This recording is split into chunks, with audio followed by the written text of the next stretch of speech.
All right, enough is enough. Quick question, is dairy good or bad for me? Because when I was growing up, we got bombarded with ads like this. You remember the Got Milk ads with all these celebrities telling you that if you drank milk, you could grow up big and strong and maybe play in the NBA or cozy up to a North Korean dictator one day. And nowadays I get bombarded with stuff like this, telling me that cow's milk is gonna give me everything from like pimples to prostate cancer. So, which is it?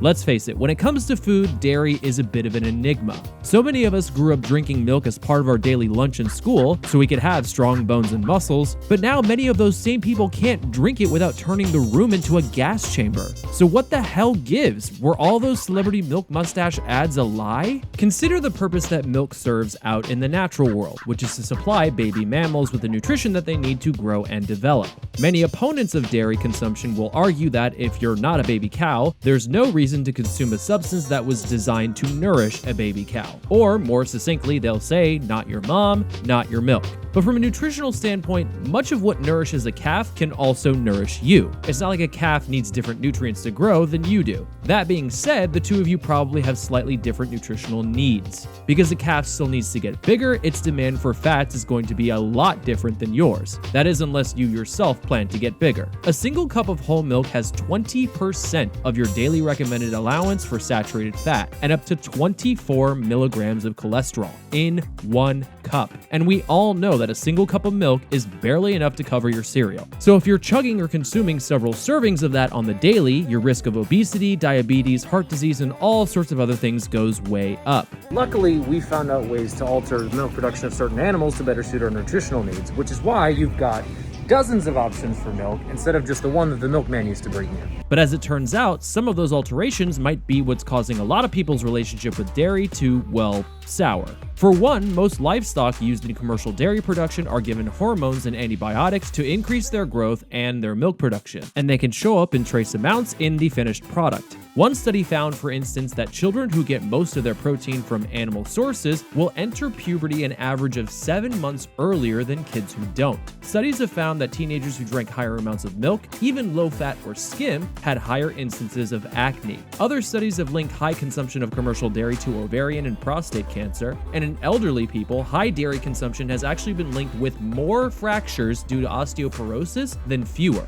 And let's of course not forget the most common phenomenon, which is the fact that so many of us have spent our upbringing happily consuming milk and other dairy products, only to find ourselves getting bloated, gassy, or having all sorts of other digestive issues when we have it today. But before you start protesting your local dairy fridge, there's a couple things you should know. First is, none of those studies proved a definitive link between consumption of any of these dairy products and adverse health outcomes. So,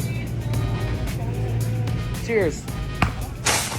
Instead, they suggest that having too much dairy could increase your risk of those outcomes. The broader scientific consensus is that milk remains a great source of essential nutrients like calcium, potassium, proteins, and a bunch of vitamins with letters and the occasional number attached to their name. As for the hormones and antibiotics that they give to livestock, there's just not enough research to show exactly what effect they could have on humans or whether they even show up in high enough quantities to affect us. But we do know that milk from pasture-raised or grass-fed cows tends to contain more beneficial fats and higher amounts of beneficial vitamins. So wouldn't you know, taking better care of these animals helps us better take care of ourselves. Score 1 for the hippies. And as for why you can't drink milk like you used to, your body can't digest lactose, which is a sugar found in all kinds of milk, without an enzyme called lactase. As an infant, your body produces a bunch of lactase since milk is pretty much your primary source of nutrients at the time. As we age, around 65% of the population produces less and less lactase, making it harder for our bodies to process lactose.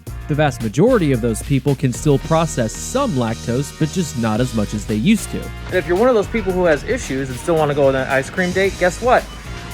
They make lactase as a supplement. So, problem solved.